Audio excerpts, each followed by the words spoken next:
तो भजन मार्ग पर प्रकाश डालते हुए श्री नेही नागरी दास जी कह रहे हैं, मार्ग रसिक नरेश के क्रम क्रम मन ही सजाई, सावधान साधन करे देहों समझ खटाई। ये जो बात कह रहे हैं क्रम क्रम मन ही सजाई, अनेक बार विचार करना चाहिए इस सूत्र पर। क्रम क्रम मन ही सजाई,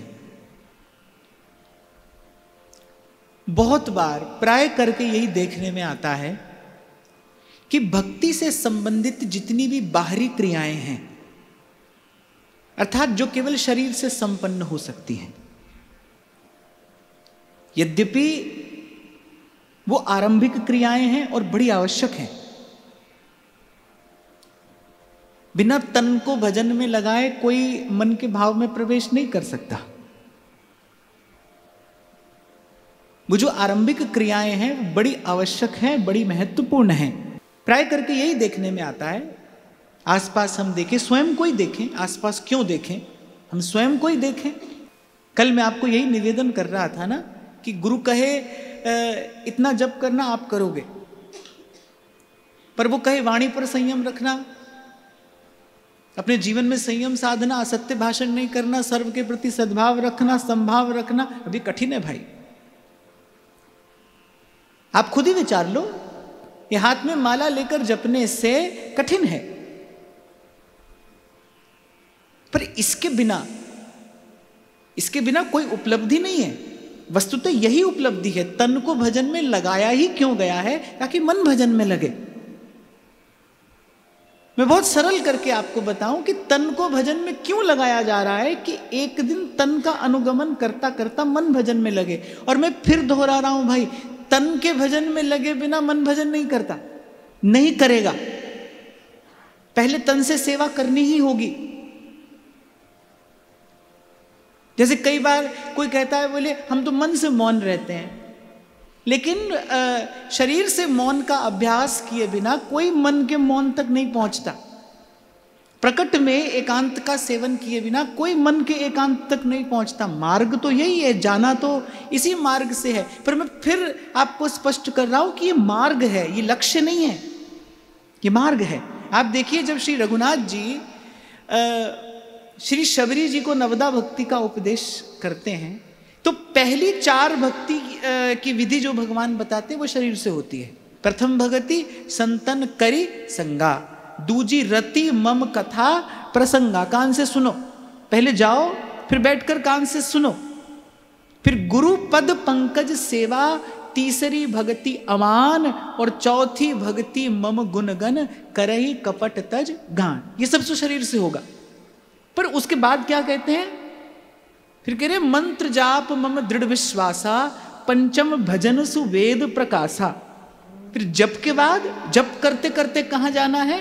फिर छठ दम सील बिरति बहु कर्मा, निरत निरंतर सज्जन धर्मा। शम दम शील। फिर सातम सम मोहि मैं जग देखा, मोते अधिक संत करी लेखा। ये कहाँ से करोगे? जब हृदय अनुकूल हो जाएगा, जब श्रद्धा परिपक्व हो जाएगी, जब विश्वास सुदृढ़ हो जाएगा, तभी तो ये सब हो पाएगा। तो आरंभ कराया कहां से भाई? पहले जाके संत के पास बैठ जाओ।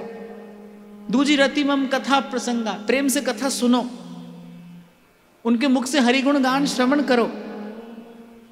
पर लेकिन उसके बाद देखो चल कहां रहे हैं, रास्ता क्या है, किस मार्ग से चलकर कहां पहुंच रहे हैं। छठ दम सील बिरति बहु कर्मा, निरत निरंतर सज्जन धर्मा। फिर कह रहे सातम सम मोहि मैं जग देखा, मोते अधिक संत कर लेखा। आठम जथा लाभ संतोषा, सुपने हो नहीं देखूं पर दोषा। ये मन की स्थिति तो है, ये मन को ही स्वस्थ बनाने की बात तो प्रभु कह रहे हैं। आठम जथा लाभ संतोषा, सुपने हो नहीं देखूं पर दोषा। नवम सरल सब सो छल हीना। निश्चल कौन होता है? शरीर नहीं होता, मन होता है। सरल कौन होता है? मन होता है। नवम सरल सबसो छलहीना, मम भरोस ही हर्ष न दीना। तो तन से आरंभ किया, लेकिन पहुंचे मन की इस उज्जवल अवस्था तक। तो तन को भजन में लगाना है, अवश्य लगाना है, आज ही लगाना है, अभी लगाना है। पर क्यों लगाना है? ताकि उसके पीछे पीछे कभी मन भजन में लगे। माने तन की क्रिया तक हमें रुक नहीं जाना है। मेरा कहने का तात्पर्य केवल ये है कि तन की ही क्रिया को सर्वस्व समझकर, उसी को भक्ति जानकर मानकर हमें रुक नहीं जाना है, पहुंचना यहां है। सब रसिकाचार्यों ने एक स्वर से ये बात कही कि तन को सेवा में लगाना है, ताकि एक दिन मन उस देश में पहुंच जाए जहां नहीं प्रेम वियोग। आप अभी वृंदावन शतलीला का गान कर रहे थे। आप देखो, इसमें जिस वृंदावन की बात श्री ध्रुवदास जी कह रहे हैं, उसका दर्शन कहां संभव है? कहीं कहीं उस भाव में, कहीं उस भाव की उज्जवल अवस्था में ही तो उस वृंदावन का दर्शन संभव है। आरंभ कहां से करना है? जब तक यहां नहीं आओगे तब तक वहां कैसे पहुंचोगे? आरंभ तो यहीं से करना है, पर जाना वहां है। मैं निवेदन इसलिए कर रहा हूं, हमारा लक्ष्य हमें स्पष्ट हो कि भाई यहीं रुक नहीं जाना है। कल भी मैं आपसे निवेदन कर रहा था ना, पग पग पे द्वंद आएगा भाई, उलझन आएगी। और मैं बार बार आपसे कहता हूं कि साधक को तन का द्वंद नहीं सताता भाई, उसको मन का द्वंद सताता है। मन बार बार द्वंद में पड़ेगा, उलझन आएगी, माया अनेक अनेक प्रकार का जाल डालेगी। कभी कोई उलझन प्रारब्ध जनित होगी, कभी कोई विक्षेप संस्कार जनित होगा, और कभी कभी कोई बाधा भगवान की माया उपस्थित कर देगी। ऐसा तो पग पग पर होगा, दूर तक होगा, देर तक होगा। तो हमें खबर होनी चाहिए भाई कि मुझे कहां जाना है। इसीलिए कह रहे क्रम क्रम मन ही सजाई। और एक और बात कल मैंने आपसे कही थी भाई, कि धीरे धीरे संयम को साधना, दौड़ मत लगाना। निपट सिलसिली गैल, चिकने रास्ते पर तो कोई लाठी टेक कर चलता है, दौड़ नहीं लगाता है। कबीरा मार्ग प्रेम का, निपट सिलसिली गैल। बहुत ध्यान से समझना इस बात को, जिस मार्ग पर आप और मैं चल रहे हैं ना, बड़ा चिकना मार्ग है ये। सीधा तो है, अति सूधो स्नेह को मार्ग है, पर बड़ा चिकना मार्ग है। और जिस मार्ग पर बड़ी चिकनाई हो, माने बड़ी काई जमी हो, तो वहां तो कोई सबल व्यक्ति भी बहुत संभल संभल कर चलता है। और वहां तो लाठी टेक कर चलना बुद्धिमानी होती है, माने किसी का सहारा लेकर। इस मार्ग पर मैं तो कहता हूं, गुरु के वचन की लाठी टेक कर ही चलना चाहिए, अकेले नहीं जाना चाहिए। अंधकार मह गुरु मंत्र उजारा, और गुरु के संग सगल निस्तारा। ये जिसकी बात आप और मैं कर रहे हैं, जिसकी चर्चा आप और मैं कर रहे हैं, ये संतों के वचन, ये सिद्धांत, यही उस मार्ग पर चलने के लिए लाठी है भाई। इसको टेक टेक कर ही जाना। कहो नानक हम यही हवाले, राखो संतन पाछे। तो दौड़ मत लगाना, धीरे धीरे संयम आएगा। एक और बात मैंने कल कही थी आपसे, आपको स्मरण हो तो, आएगा लेकिन उसे सधने में देर लगेगी। कभी कभी आपको लगेगा कि अब मन नहीं जाता है संसार में, पर जाएगा भाई, फिर जाएगा, फिर जाएगा। वो लौट लौट कर जाएगा। जो जो प्रारब्ध है, जो संस्कार है, जो हमारा स्वभाव बन गया है, वो लौट लौट कर आएगा। आप देखो, जब रंगरेज कोई कपड़ा रंगता है ना, तो एक बार उसे रंग में डालता है, फिर संतुष्ट नहीं होता उसके रंग से, वो फिर डालता है, फिर डालता है। ऐसे ये जो मन की चादर है ना, अभी तो मैली है, धोकर फिर इसे रंगना है। पहले तो धोना है, फिर रंगना है। जबकि रंगने का काम तो रंगरेज करेगा, पर धोना हमें है। तो बार बार जाएगा मन, वो वही संसार का चिंतन, वही विषय की वासना लौट लौट कर आएगी। पर मैं आपको कल कह रहा था कि भाई मन को सताना नहीं, मन को सताना भी नहीं, मन को अपना शत्रु भी नहीं समझना, मन को कोसना भी नहीं। मैंने तो आपको बड़ा सुंदर एक उदाहरण दिया कि बड़ा ही चंचल बालक हो, माँ दिन भर दौड़ते दौड़ते थक जाती है उसके पीछे, पर तन से थकती है, मन से नहीं थकती। ऐसा हो जाएगा, कभी कभी आप भी थक जाओगे। मैं आपसे साधक जीवन का अनुभव कह रहा हूं, कभी कभी आप भी थक जाओगे। आपको लगेगा नहीं होगा, ये हमसे नहीं होगा, नहीं हो पा रहा है, पर थकना नहीं भाई, हारना नहीं। मैं आपको ये कह रहा हूं, मैं ये नहीं कह रहा हूं कि आप थकोगे नहीं, पर मैं आपको ये कह रहा हूं भाई थक जाओ लेकिन मन से हारना नहीं, फिर उठना, फिर चलना। ऐसे ही सब संत चले हैं भाई। इस संसार ने, भगवान की माया ने सबको सताया है, सबको। ऐसे ही सब संत चले हैं। आप भी थकना हारना नहीं, गिरना फिर उठ जाना।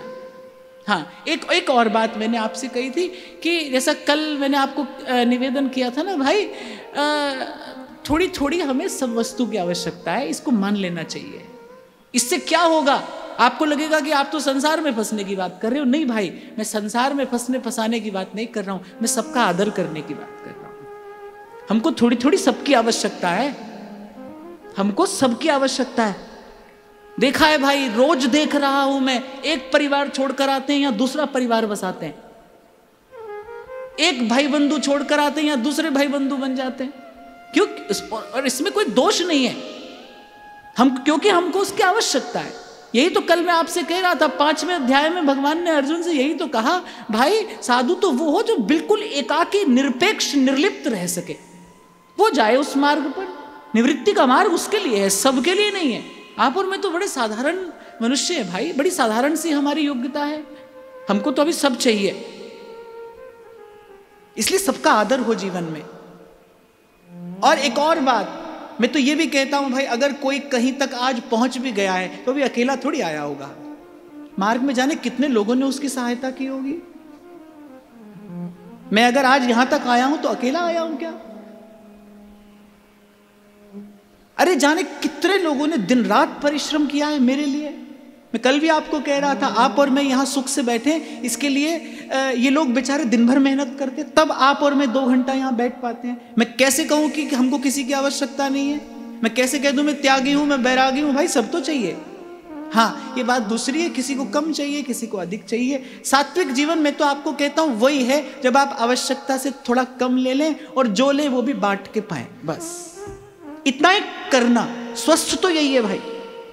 नहीं तो भगवान अर्जुन से कहते नहीं, खड़े तो कहां है महाभारत के उस युद्ध क्षेत्र में जहां मरने मारने के लिए सब आए हैं, पर भगवान वहां अर्जुन को जीने की कला सिखा रहे हैं। कह रहे हैं युक्ताहार विहारस्य युक्त चेष्टस्य कर्मसु। संतुलित जीवन होना चाहिए आपका, द बैलेंस्ड लाइफ। इसीलिए मैं आपसे कहता हूं balance is the beauty of life. संतुलन ही जीवन की सुंदरता है। जिसका जीवन संतुलित है उसी का जीवन सुंदर है। आपका मन है, आपको ही संभालना है। इसलिए धीरे धीरे, हाँ बस मैं तो कहता हूं कि इतना जरूर हमारा उद्देश्य, लक्ष्य होना चाहिए कि हमारा जीवन आज बीते कल से सुंदर हो और आने वाला कल आज से थोड़ा सुंदर हो। हम जो आज हैं, बीता जो कल है उससे एक कदम हम आगे बढ़ जाएं। थोड़ा सा परिवर्तन तो जीवन में धीरे धीरे आना ही चाहिए। हम साधक हैं, भजन के मार्ग पर चल रहे हैं, थोड़ा थोड़ा परिवर्तन तो आना चाहिए। और एक और बात, अगर आपके जीवन में परिवर्तन नहीं है, बरसों लगे रहने के बाद भी अगर जीवन में परिवर्तन नहीं है, तो कोई भजन में क्यों लगेगा भाई? साधु को देखकर ही तो हम भजन में लगते हैं। संतों की मस्ती, संतों का आनंद देखकर ही तो हम भजन में लगते हैं। जो संतों का आनंद है वही तो हमारे लिए प्रोत्साहन है, वही हमें प्रोत्साहित करता है भजन में लगने के लिए। कितने लोग मुझसे प्रश्न करते हैं, परिवार के लोग कैसे भजन में लगें, इसको कैसे भजन में लगाएं, उसको कैसे भजन में लगाएं। मैं तो कहता हूं भाई आप करो। और मैं तो एक और बात भी कहता हूं, कोई किसी को नहीं लगाता है भाई, लगा सकता भी नहीं। मैं तो इस भ्रम में कभी नहीं रहता कि भाई मेरे कारण कोई भजन में लग जाएगा। अरे अपना ही मन लगा रहे। और आज जैसा समय है, यहां से बाहर निकल कर जाओ, देखो मैं आपसे सत्य कह रहा हूं भाई, हमको तो ठाकुर जी ने कृपा करके एक दूसरे संसार में रखा है। ये तो श्री जी ने कृपा करके एक दूसरा संसार आपको मुझे बसा कर दिया है कि भाई तुम यहां रहो, नहीं तो आप संसार में जाकर देखो, भय लगता है। इसीलिए मैं कह रहा हूं कि संसार को देखो तो भय लगता है, खुद को देखो तो चिंता होती है। अपनी दुर्बलता देखकर, अपनी मूढ़ता, अज्ञता देखकर चिंता होती है। भाई कैसे बात बनेगी हमारी? संसार को देखो तो बड़ा भय लगता है, संतों की ओर देखो तभी तो सहारा मिलता है, सत्संग की ओर देखो तो थोड़ा मन को अवलंब मिलता है। तो आप ही भजन में लगे रहो। और इतना जरूर मैं आपसे कहूं, आप यदि लग गए आप यदि लग गए तो जाने कितनों को लगा दोगे। आप लग गए तो कितनों को लगा दोगे, और बिना कहे लगा दोगे। आप तरे और औरन को तारे, आप जपे और औरा नाम जपावे। आप जपा तो जाने कितनों को जपा दोगे, पर आप लगिए, आप लगिए।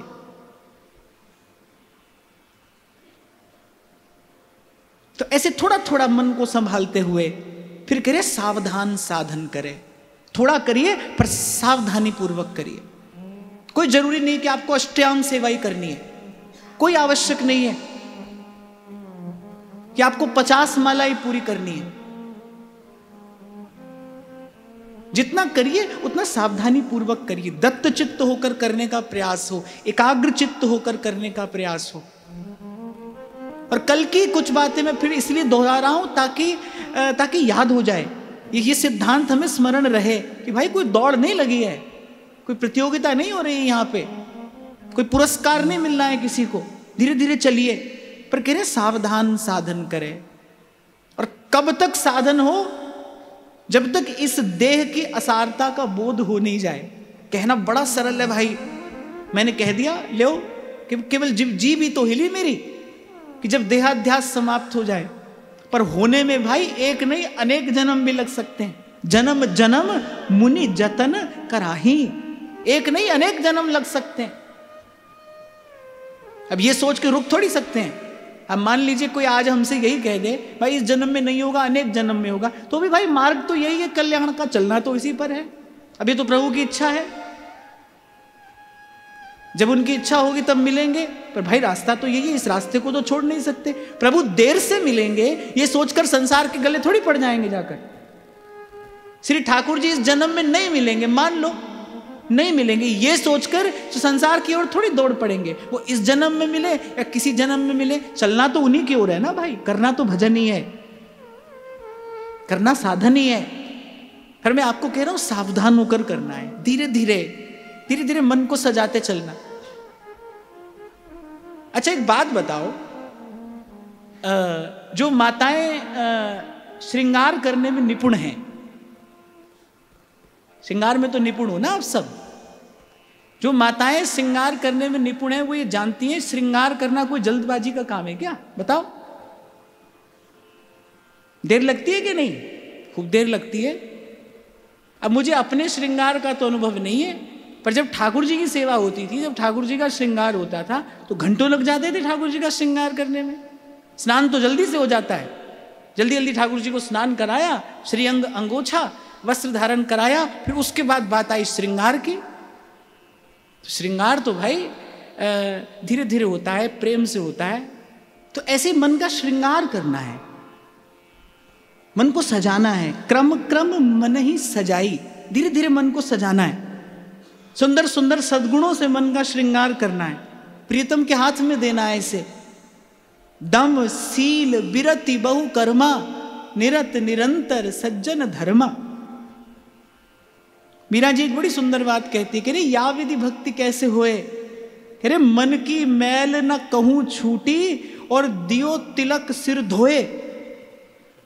कभी कभी ऐसा भी देखा है मैंने, माला जपते जपते उंगली का पोर घिस जाता है। माला तो जाने कितनी घिस जाती है, उंगली का पोर घिस जाता है। ऐसा तिलक लगाते हैं बाप कि तिलक का सदा रहने वाला अंक अंकित हो जाता है माथे पे। फिर दियो तिलक सिर धोई। पर मीरा जी कह रही फिर भी मन टिकाने नहीं लगता, प्रियतम के योग्य नहीं बनता। हरि हितु सुहेत कर संसार आशा त्याग, और दासी मीरा लाल गिरिधर सहज कर बैराग।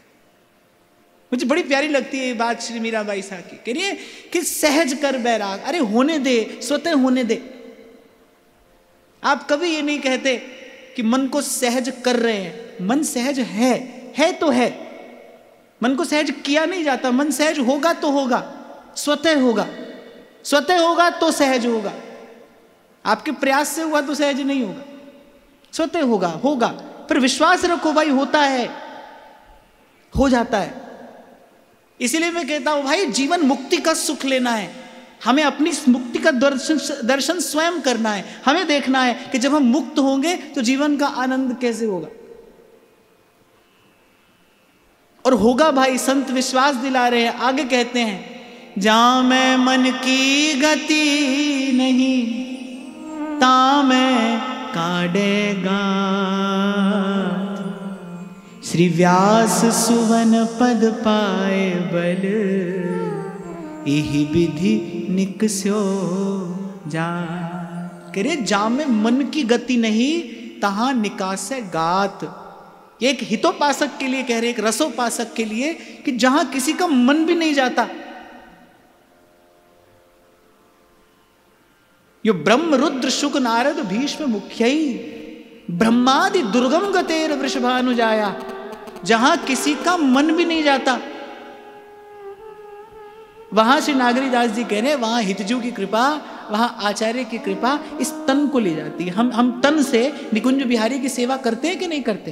वो जो श्री जी की मंगला करते हैं, वो जो प्रियालाल को सजाते हैं, संवारते हैं, उनका श्रृंगार करते हैं, फिर उनके आगे भोग धरते हैं, ये सब निकुंज देश की सेवा ही तो है। जहां किसी का मन नहीं जाता वहां हमारे आचार्य ने हमें तन के सहित पहुंचा दिया। जहां में मन की गति नहीं, फिर तहां निकास है गात, वहां ये शरीर चला जाता है। और फिर समय ने देखा है, समय ने इन अद्भुत अलौकिक घटनाओं को भी घटते देखा है। श्री चाचा वृंदावन दास जी धमार गाते गाते और प्रियालाल के परिकर में सदेह सम्मिलित हो जाते हैं। श्री सेवक जी ध्रुवदास जी सदेह प्रियालाल के निकुंज धाम में पहुंचते हैं। और ये कोई किसी दूसरे युग की बातें नहीं है भाई, ये तो अभी की घटना है। देखा है संतों ने, अपनी आंखों से देखा है। इसीलिए तो कल आपको मैं निवेदन कर रहा था, भाई हम बड़भागी हैं, हमें मार्ग मिल गया है, हमें रास्ता मिल गया। ये कोई कम बड़ी बात है, ये कोई कम उपलब्धि है कि हमें रास्ता मिल गया। अरे रास्ते के लिए तो जीव भटक रहा है, कहां कहां जाता है, द्वार द्वार पर माथा घिसता है कि रास्ता मिल जाए, सुख का मार्ग मिल जाए। आपको मुझे सुख का मार्ग मिला, और केवल सुख का नहीं, सच्चे सुख की राह है ये परम सुख का मार्ग मिल गया।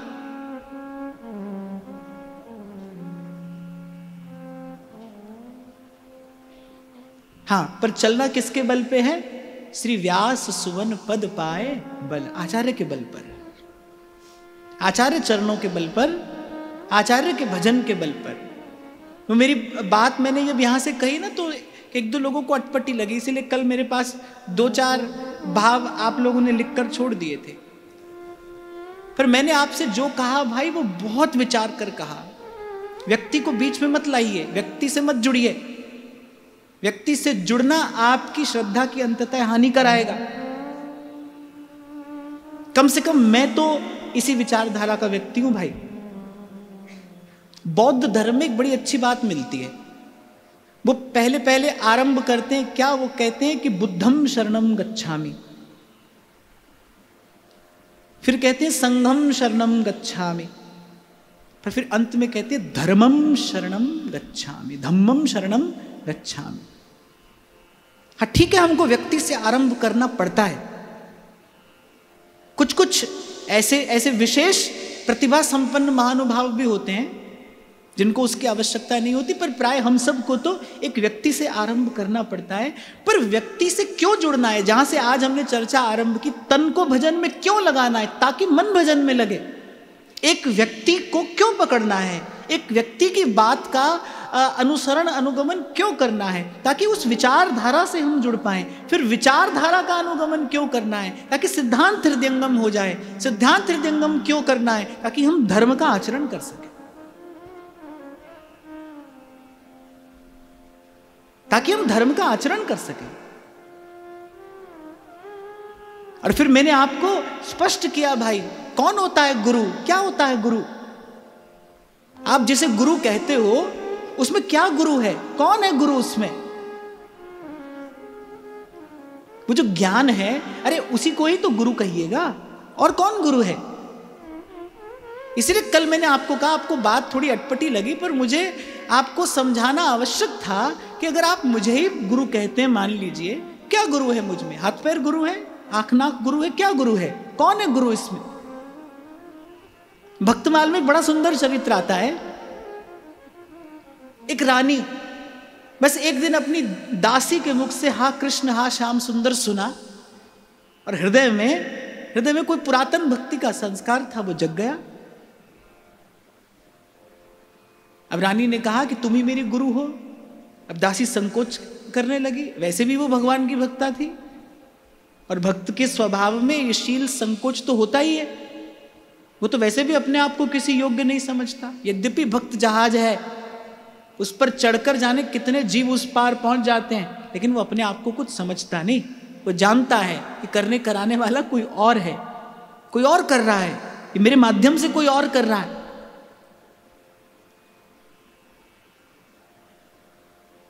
तो रानी बार बार शरणापन्न होना चाहती है और दासी बार बार कहती है कि अरे आप रानी हैं, अरे आप रानी हैं।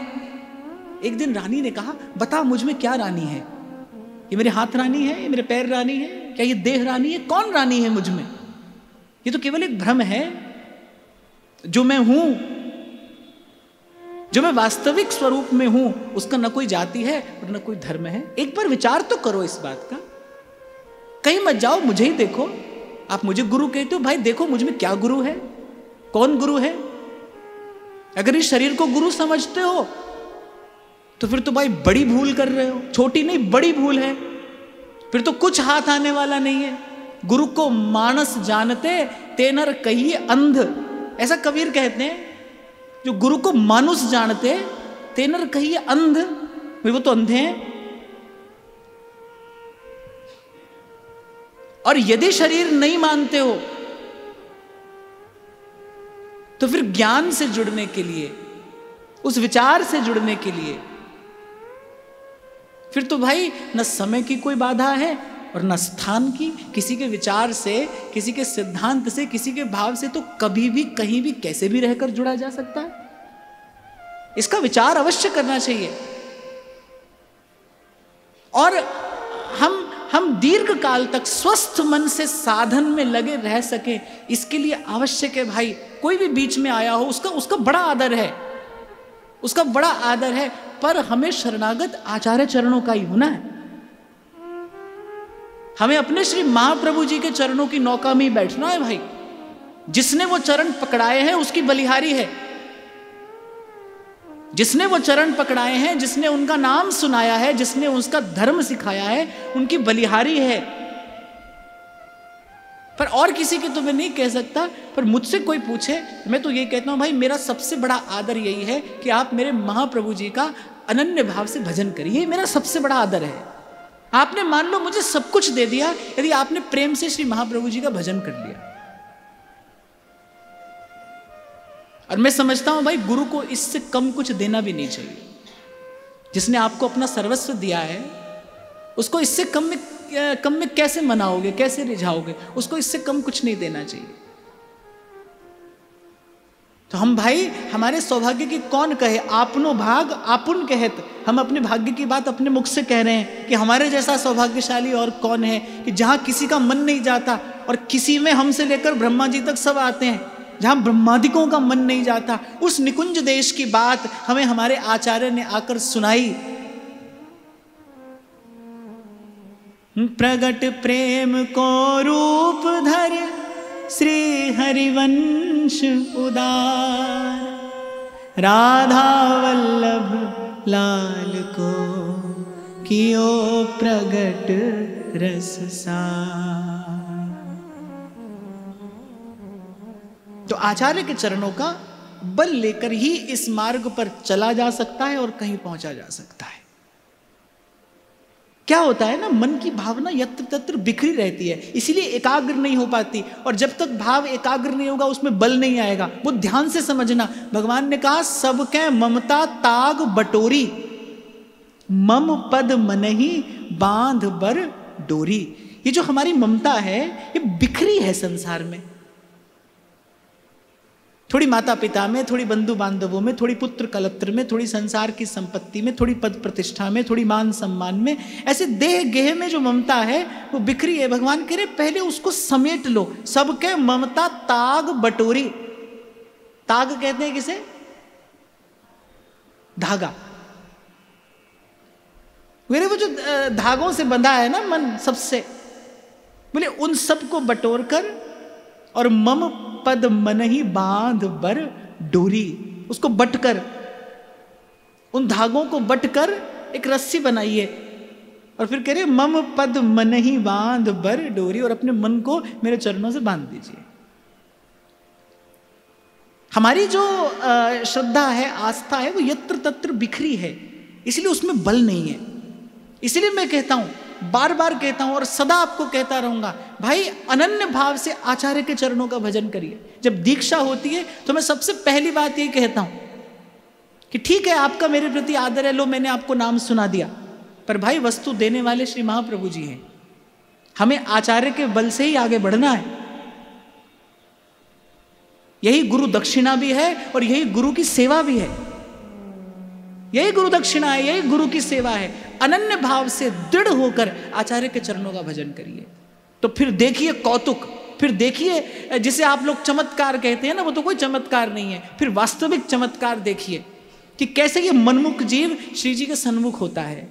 इन्हीं नैनन सब सुख देखे, गाइए, इन्हीं नैनन सब सुख देखे, जीवन जन्म सफल कर लेखे, जीवन जन्म सफल कर लेखे। हाँ, एक और बात शायद कल भी मैं आपसे कह रहा था ना, श्री बिहारी देव जी कहने ऐसे मर जो बहुर न मरिए, एक बार मर जाइए, बार बार न मरना पड़े। अभी तो बार बार मरना है भाई, अभी तो रोज रोज मरना है, सुबह शाम मरना ही है। ये किसी को भले लगता हो ये जीना है, ये जीना नहीं भाई, ये तो मरना है, रोज मरना, हर रोज मर रहे हैं। सूरदास कहते हैं ना, घटे पल पल बढ़े छिन छिन, जात न लागे बार। कभी थोड़ा विचार करोगे तो खबर पड़ेगी जीवन घट रहा है कि बढ़ रहा है, आप बड़े हो रहे हो कि छोटे हो रहे हो। सोचो, जी रहे हो कि रोज मर रहे हो। जिसने भजन नहीं किया है, जो नहीं कर रहा है, इसके जीवन में भजन जैसा कोई प्रयास भी नहीं है, उससे पूछो वो जी रहा है कि रोज मर रहा है। तो इसलिए कभी कोई कहता है ना, भाई देखो ये हमारी संपत्ति, ये हमारी उपलब्धि, ये कमाया, ये बनाया। अरे मैं कहता हूं सब परत हटाकर देखो, जीवन गंवाया भाई, जीवन गंवाया। पर बिन सत्संग विवेक न हुई, विवेक न हुई। तो ऐसे मर जो बहुर न मरिए। एक बार गुरु के चरणों में अपना सर्वस्व न्यौछावर कर दीजिए, एक बार आचार्य की चरण शरण ऐसी ग्रहण करिए, फिर अपना मन रहे ही नहीं।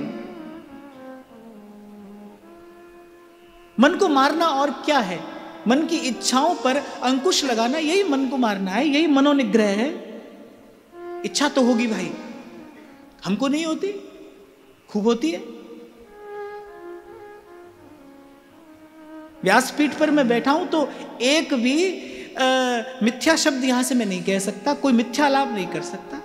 संसार की इच्छा नहीं होती, अरे कैसे नहीं होगी? भगवान की माया असत्य है क्या? माया भी है, हम भी हैं, प्रभु भी हैं, पर भगवान की माया भी है।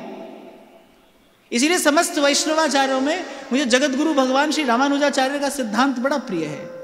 वो कहते हैं जीव भी सत्य है, ईश्वर भी सत्य है, भगवान की माया भी सत्य है। और है भाई, माया भी है।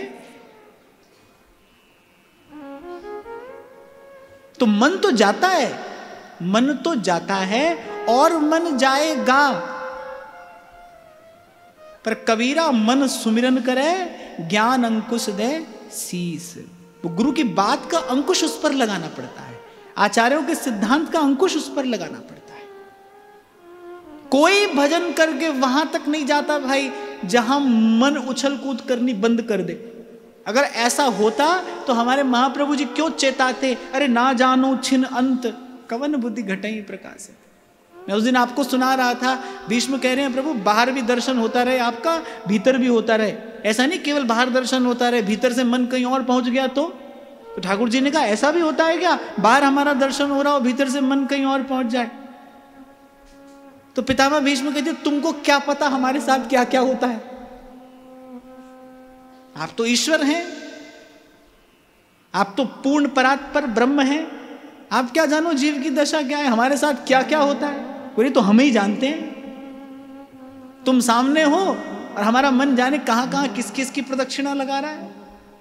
तो इसीलिए कहा प्रभु कृपा करिए, जब तक ये प्राण आपके श्री चरणार विंद रूपी परम पद न पाले तब तक भीतर बाहर आपका दर्शन होता रहे, तन भी लगा रहे और मन भी लगा रहे। इसी को कहते हैं सावधान साधन करना, तन भी लगा रहे मन भी लगा रहे। तन को लगाना है किस लिए कि मन लगा रहे,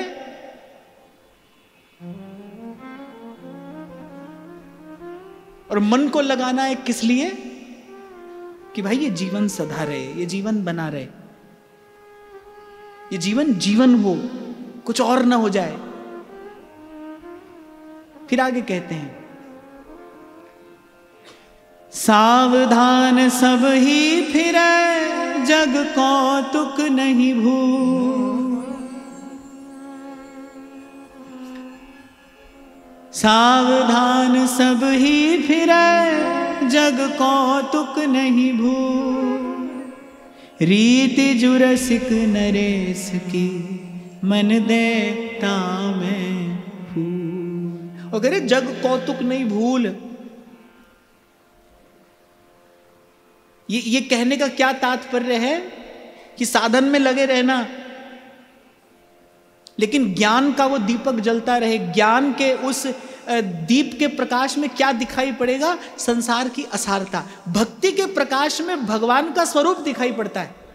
वो ध्यान से समझना इस बात को, जो कहते हैं ना ये ज्ञान का मार्ग है, ये भक्ति का मार्ग है, हम तो भक्ति के मार्ग पर चलने वाले हैं, हमको ज्ञान की आवश्यकता क्या है। पर भक्ति के प्रकाश में, भक्ति का जो मणिदीप है उसके प्रकाश में भगवान के मधुर स्वरूप का दर्शन होता है, और ज्ञान का जो दीप है उसके प्रकाश में संसार की असारता का दर्शन होता है।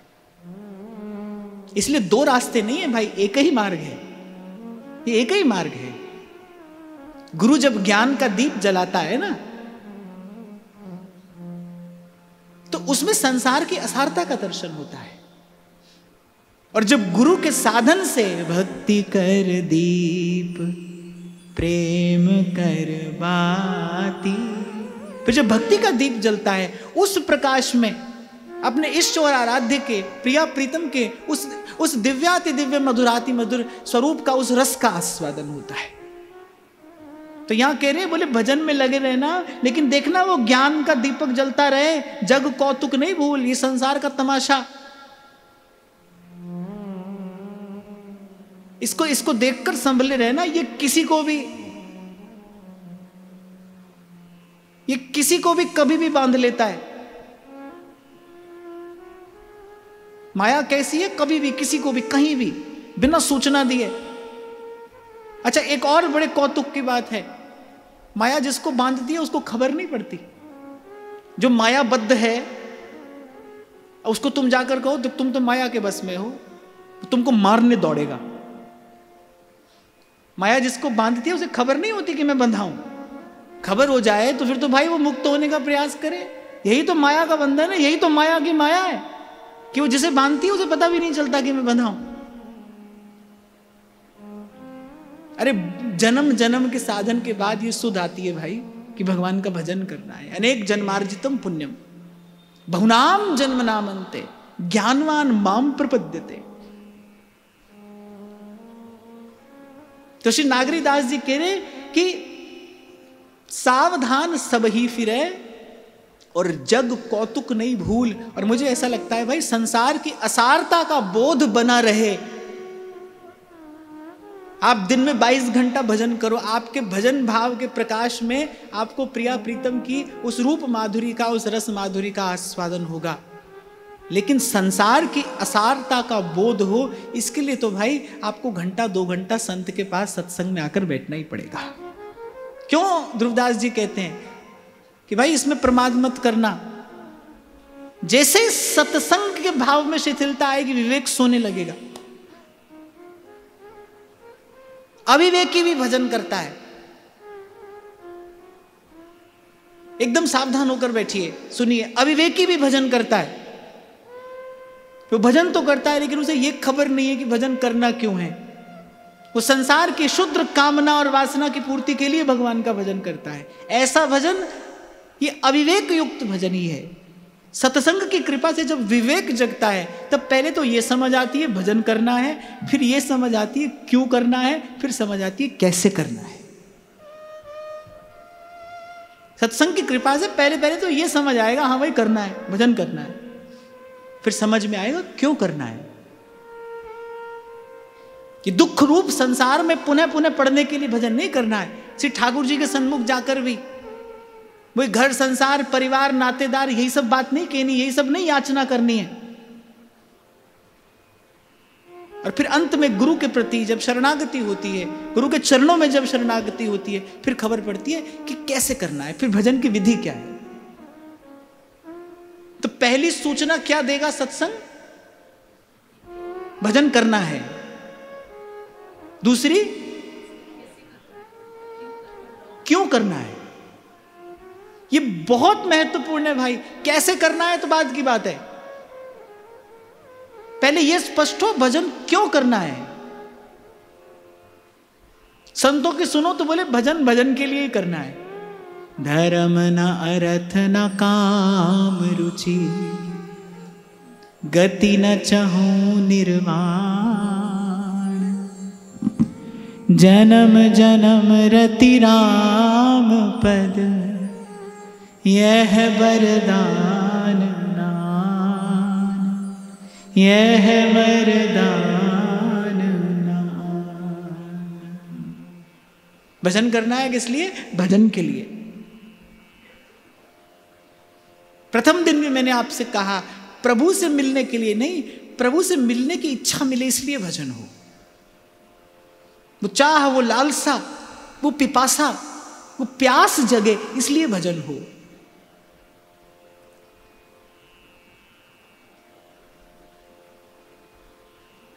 तो भाई ये जो ये संसार तमाशा है, ये बोध बना रहे इसके लिए सतत सत्संग की आवश्यकता है। नहीं तो आप भूल जाओगे भाई, नहीं तो भूल जाओगे। मैं कान पकड़कर ये बात कह रहा हूं, दोनों कान पकड़कर, कि कोई चला भजन करने, कुछ मिला, कोई भजन करने चला, उसको भीतर से कुछ मिला। और मैं तो आपसे कहता ही हूं कि यदि प्रकट हो गया तो वह आपका प्रभाव हो जाएगा। भजन तो अमोघ है, वो व्यर्थ नहीं जाता। प्रकट हो गया तो आपका प्रभाव हो जाएगा। और आपने गुरुजनों की कृपा से, संतों की बात मानकर उसे भीतर छिपाए रखा तो आपका स्वभाव हो जाएगा। और जब भजन स्वभाव हो जाता है तब खुद को भी पता नहीं चलता कि हम भजन कर रहे हैं। मैंने जब पहली बार ये बात पढ़ी थी, श्री हरिलाल व्यास जी महाराज रसकुल्ला में लिखते हैं कि अपने मन से छुपाकर भजन करिए। इस बात ने मेरे भीतर ऐसी हलचल सी पैदा कर दी थी। मैं विचार में पड़ गया, भाई अपने मन से छिपाकर कैसे भजन हो सकता है? वो भजन कैसा होगा जो अपने ही मन से छिपाकर किया जाए? फिर जब मैंने भोली सखी के पदों को पढ़ना आरंभ किया तो भोली सखी बार बार प्रिया जी से प्रीति की याचना करती हैं। प्रीति रावरी दीजिए, आपके चरणों का प्रेम दीजिए। ये कहने वाला कौन है? चरणों का प्रेम ही तो ये बात कह रहा है। उनके तो रोम रोम में चरणों की प्रीति है, लेकिन ऐसा लगता है जैसे उन्हें खबर नहीं कि मेरे पास में क्या है। तो जब भजन स्वभाव हो जाता है ना, तब आपको भी नहीं लगेगा कि आप भजन कर रहे हैं। पल पल, क्षण क्षण, रोम रोम से प्रभु को भजने वाला क्या कहता है? ध्रुवदास जी कह रहे हैं, सतत उस निकुंजस्थ लीला का दर्शन करते हुए ध्रुवदास जी कह रहे हैं, मोते नीच न और को। अरे क्या दे दिया ध्रुवदास जी ने, जिसे नारद जी केवल अनिर्वचनीय प्रेम स्वरूपम कहकर मौन हो जाते हैं और इससे अधिक कुछ नहीं कह पाते। उस प्रेम को सांगो पांग ध्रुवदास जी ने कह दिया 42 लीला में। लेकिन उनसे कोई पूछे तो कह रहे सब है अंग गुणहीन हो ताको जतन ना। उन्हें खबर ही नहीं है कि उनके माध्यम से क्या हो रहा है। इसे कहते हैं भजन का स्वभाव हो जाना। तो कोई चला, उसको कुछ मिला, भजन का प्रभाव संसार में प्रकट हुआ। फिर देखो, फिर जब व्यक्ति को यह लगता है ना भाई मैं कुछ बन गया, मैं कहीं पहुंच गया, अब हमको सत्संग की क्या आवश्यकता है, अब तो हम सत्संग करेंगे क्यों, अब तो हम सुनाएंगे, हम सुनेंगे क्यों। मैं तो उस दिन भी महाराज जी से कह रहा था कि भाई मेरी बड़ी इच्छा होती है कि मुझे भी सुनने का अवसर मिले। अच्छा, एक और अपने मन की बात अब मैं लगे हाथ आपको कह दूं, मेरी सुनने की इच्छा भी है, पर आप लोगों के बीच में बैठकर सुनने की इच्छा है, कि आप लोगों के साथ बैठकर सुनना है। और मैं तो बहुत दिनों से ठाकुर जी से प्रार्थना कर रहा हूं, भाई कोई ऐसा मौका मिल जाए कि 2-3 दिन बैठ के मैं भी आप लोगों के साथ बैठकर और कथा श्रवण कर सकूं, किसी महापुरुष के मुख से मैं भी कथा रस का पान कर सकूं। मुझे बड़ी तीव्र इच्छा है इस बात की। तो लगा कि भाई कुछ मिल गया, अब हमको क्यों सुनना है, अब तो हमको सुनाना ही है, अब तो हम रास्ता बताने वाले हो गए। जैसे ही सत्संग छूटा, भूल गए कि भाई ये जग कौतुक है, ये तो तमाशा है। फिर इसी संसार का संग्रह करने में लग गए। भजन करने के लिए चले थे, भजन किया भी। उस भजन के प्रभाव से जैसे ही संसार में, लोक में प्रतिष्ठा हुई, फिर उसी संसार का संग्रह करने लग गए। क्यों? सत्संग के अभाव में विवेक सोया, और विवेक सोते ही भूल गए भाई ये संसार तो तमाशा, इसी को छोड़कर तो यहां पर आए थे। 8-10 बरस पुरानी घटना आपको सुना रहा हूं। एक बड़े मान्य, बड़े प्रतिष्ठित व्यक्ति, उनके पास एक नवयुवक आया, मैं वहीं पर बैठा था। उनके पास नवयुवक आया, बोले महाराज जी मैं भी कथा कह रहा हूं, तो आपका आशीर्वाद मिल जाए, आपकी कृपा हो जाए, एक दिन के लिए आप आ जाएं। अच्छा ठीक है, कहां कह रहे हो, ये सब बात पूछकर बार बार कह रहा है महाराज जी आ जाइए, एक दिन आ जाइए, थोड़ी देर के लिए आ जाइए, आशीर्वाद मिल जाएगा आपका। अब उसके कान में पूछ रहे हैं, बोले कितने लोग होते हैं, कितनी भीड़ होती है, यानी अच्छी खासी भीड़ हो तो हम आए। अब मन में सोच रहा हूं भले भीड़ ही हो तो तुमको क्यों बुलाएगा ये व्यक्ति, भीड़ हो जाए इसीलिए तो तुमको बुला रहा है। अब भीड़ ही होती तो बेचारा तुम्हारे चरणों में क्यों बैठा होता। और जो पूछ रहे हैं कि कितनी भीड़ होती है, और मन में सोच रहा हूं, मैंने कहा देखो भीड़ को छोड़कर ही तो आप यहां आए, और यहां आने के बाद फिर वही भीड़ चाहिए। संसार को छोड़कर व्यक्ति आता है, फिर वही संसार चाहिए। इसीलिए कह रहे हैं श्री नागरीदास जी, कह रहे सावधान सब ही फिरे, जग कौतुक नहीं भूल जाता है भाई व्यक्ति। इसीलिए तो आपको बार बार कहता हूं भाई, कोई बड़ी बात नहीं है कब कोई भूल जाए। अच्छा, जो अपने आप को सिद्ध समझते हैं ना, जो अपने आप को सिद्ध समझते हैं, उनकी सिद्धाई की शोभा यात्रा तो ठाकुर जी जरूर निकलवाते हैं इस संसार में। उनकी शोभा यात्रा तो जरूर निकलती है, यहीं पर यही निकल जाती है। इसलिए भाई यही डरहि डरप हरिवंश हित, हाथ जोड़कर सर झुकाकर, यही डरहि डरप हरिवंश हित, जिन अब भ्रमहि गुण सलिल पर। ना तो बार बार ये कहना है मैं पापी हूं, मैं ऐसा हूं, मैं वैसा हूं, ना ये कहना है भगवान की माया ऐसी है ऐसा है, ना ये कहना है संसार ऐसा है और वैसा है। हमको तो कहना है नाथ तुम बड़े दयालु हो। हमको तो प्रभु का गुण गाना है।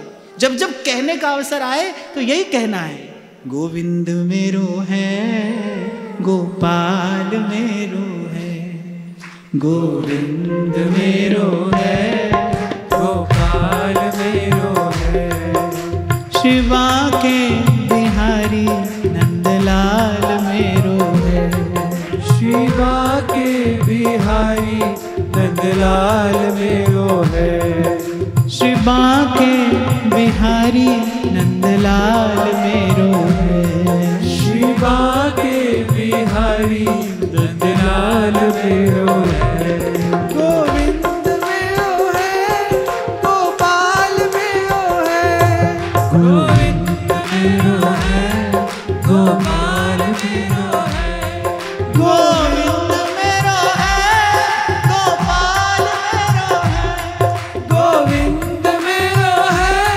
गोपाल मेरो है, शिवा के बिहारी नंदलाल मेरो है,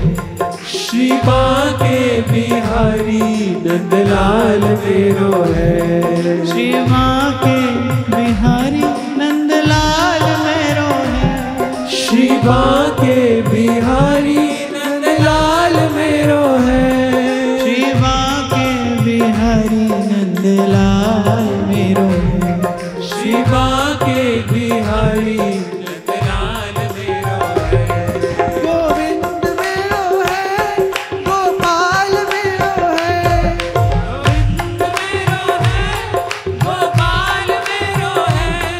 गोविंद मेरो है, गोपाल मेरो है। गोविंद मेरो है, गोपाल मेरो है। श्री कुंज बिहारी नंदलाल मेरो श्री कुंज बिहारी नंदलाल मेरो है। श्री बांके बिहारी नंदलाल मेरो है। श्री बांके बिहारी नंदलाल मेरो है। गोविंद मेरो है, गोपाल मेरो है। गोविंद मेरो है, गोपाल मेरो है। गोविंद मेरो है, गोपाल मेरो है। गोविंद मेरो है, गोपाल मेरो है। गोविंद मेरो, गोपाल मेरो। गोविंद मेरो, गोपाल मेरो। गोविंद मेरो, गोपाल मेरो। गोविंद मेरो, गोपाल मेरो। गोविंद मेरो, गोपाल मेरो। गोविंद मेरो, गोपाल मेरो। देखो बार बार ये कहने का लाभ क्या है? आपको सड़क पे कभी ट्रैफिक पुलिस वाले ने रोका है? कभी रोका है? कभी ना कभी तो रोका ही होगा ना। अच्छा, चाहे कोई भी रुके, वो झट से सबसे पहले क्या करेगा? फोन निकालेगा, बोले अभी तुम्हारी बात कराते हैं। ऐसा करते हैं ना? मैंने तो किया है ऐसा। मैंने कहा ना भाई, व्यासपीठ पर बैठे तो झूठ तो बोल नहीं सकते, सच ही कहना पड़ेगा, चाहे अपनी गलती भी हो। पुलिस वाले कहते अभी लो तुम्हारी बात कराते हैं। अब कभी कभी तीर निशाने पे लग भी जाता है, बिना बात कराए ही बात बन जाती है। तो ऐसे कहते रहो ना, तो जैसे ही माया आपके निकट आएगी, आप कहो गोविंद मेरो है, गोपाल मेरो। गोविंद मेरो है, गोपाल मेरो है। केवल एक इसी बात से माया भयभीत रहती है।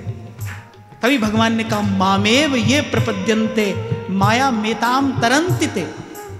जो मेरा जन है उसे माया और काल का भय नहीं है। कालिया के फण पर जब नट नागर ने धर दिए अपने चरण, चिन्हित कर दिया उसके मस्तक को, एक प्रकार से श्री ठाकुर जी ने तिलक लगा दिया कालिया के मस्तक पर। कहा अब तुम जाओ, अब तुम निर्भय हो, अब तुम्हें किसी का भय नहीं है। तो ऐसे कहते रहो, गाते रहो, गुनगुनाते रहो, ध्याते रहो। आएगी माया, फिर आएगी, ये सुनकर लौट जाएगी।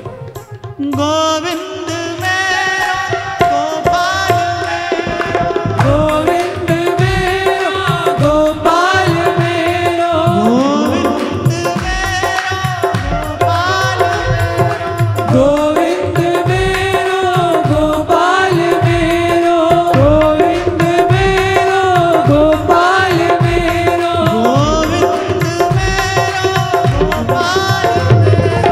गोविंद मेरो, गोपाल मेरो। श्री बांके बिहारी नंदलाल मेरो है।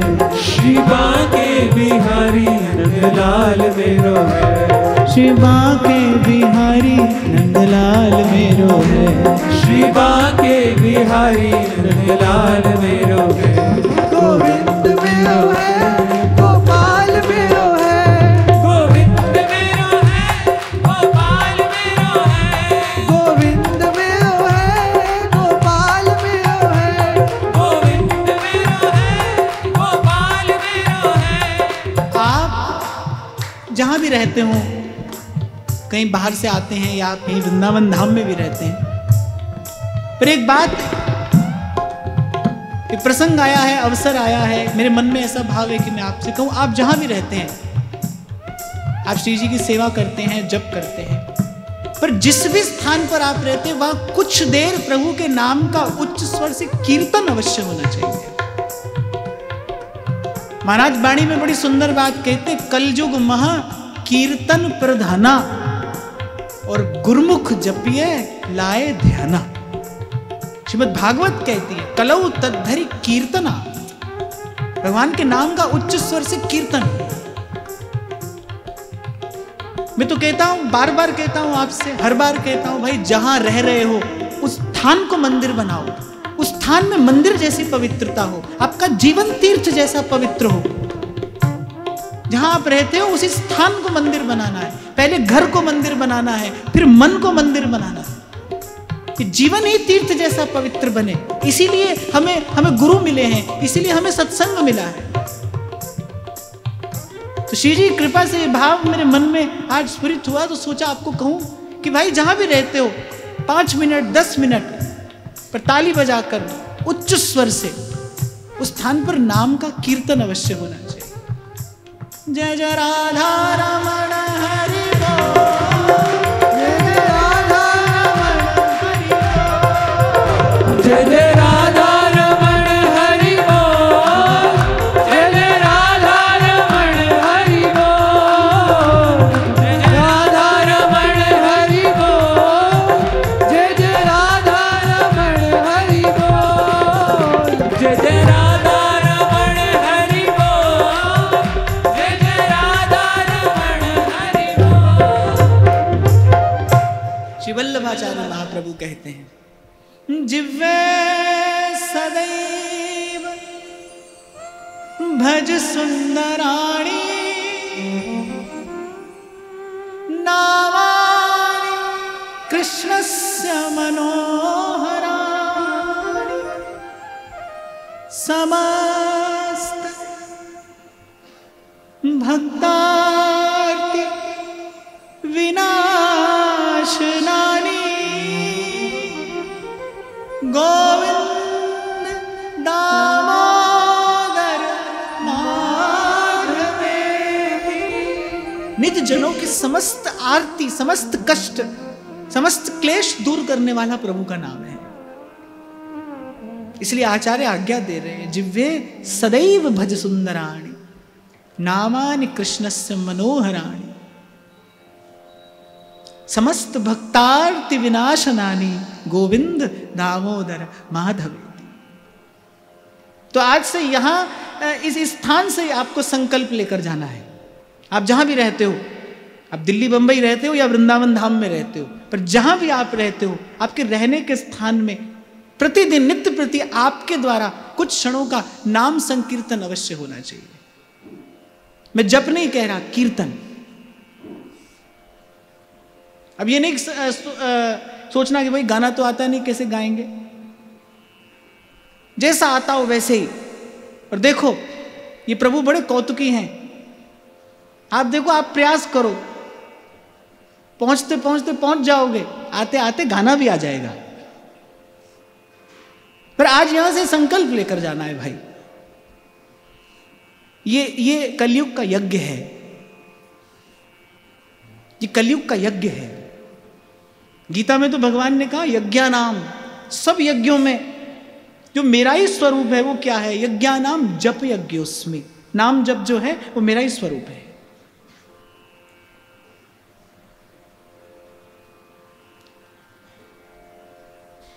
और फिर वैसे भी भाई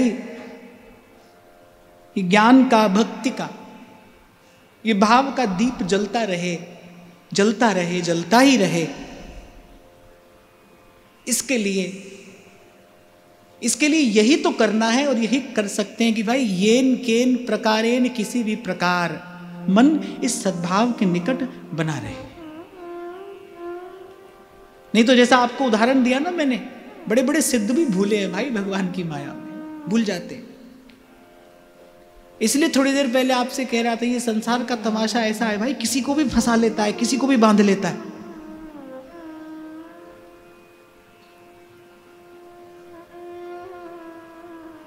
वो जैसे आप कहते हो ना, सावधानी हटी और दुर्घटना घटी, बस सावधानी नहीं हटे।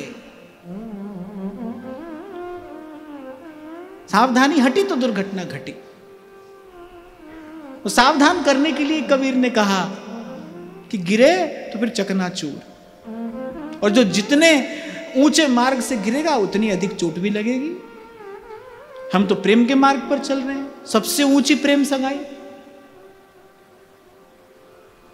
और वैसे भी भाई मैं तो थोड़ा अनुभव करता हूं जीवन में, कुछ क्षतियां ऐसी होती हैं जिनकी पूर्ति किसी भी प्रकार से संभव नहीं है।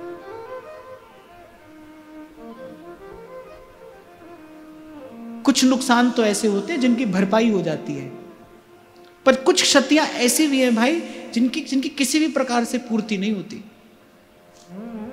इसलिए सावधान,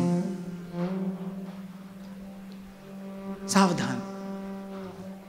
मैं तो इस सारे भाव को इस दृष्टि से देखता हूं भाई, यही वस्तुतः अपने जीवन का आदर करना है, जिसको आप लोग सेल्फ रिस्पेक्ट कहते हैं ना, आत्मसम्मान। यही वस्तुतः आत्मसम्मान है, अपनी आत्मा का सम्मान। और आत्मा का सम्मान क्या है? जिसका आप सम्मान करते हो उसके सुख का ध्यान रखते हो कि नहीं? केवल हाथ जोड़ने से, सर झुकाने से थोड़ी सम्मान होता है। जिसका आप सम्मान करते हैं उसका आप हित करते हैं, जिसका आप सम्मान करते हैं उसके सुख का ध्यान करते हैं। किसे कहते हैं आत्मसम्मान, self respect? It's a very deep and intense word. हम बहुत सतही तौर पर इस शब्द का प्रयोग कर देते हैं, on a very superficial level. पर आप कभी इस शब्द का इस अर्थ विचारिए। आत्मसम्मान, अपनी आत्मा का सम्मान, ये अपने जीवन का सम्मान है। सत्कर्म में लगाना, सद्भाव में बने रहना, ये आत्मसम्मान है, ये जीवन का सम्मान है।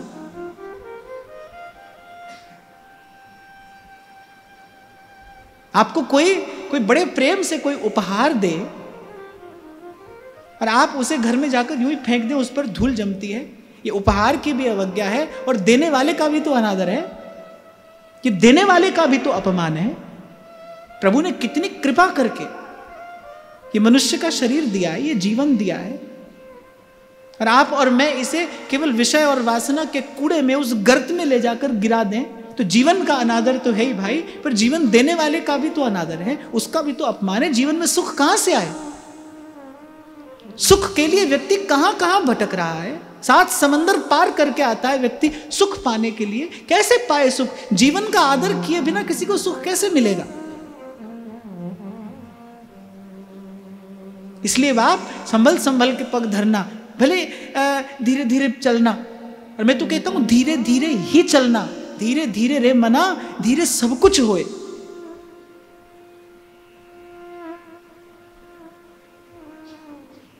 भरोसा रख, वहां न देर है और न अंधेर है। और बुद्धिमान लोग कहते हैं हेस्ट मेक्स वेस्ट। शीघ्रता में भूल हो जाती है, शीघ्रता में असावधानी हो जाती है, जल्दबाजी में भूल हो ही जाती है, जल्दबाजी में नुकसान हो ही जाता है। और श्री नागरीदास जी की वाणी की तो यह विशेषता है, इन्होंने तो बार बार इस बात पर बड़ा बल दिया है कि भाई भजन कैसा भी हो पर सावधानी पूर्वक करना, संभल संभल कर रहना। ये चेताते हैं भाई कोई क्षति ऐसी हो जाएगी जिसकी फिर पूर्ति नहीं कोई कर पाएगा।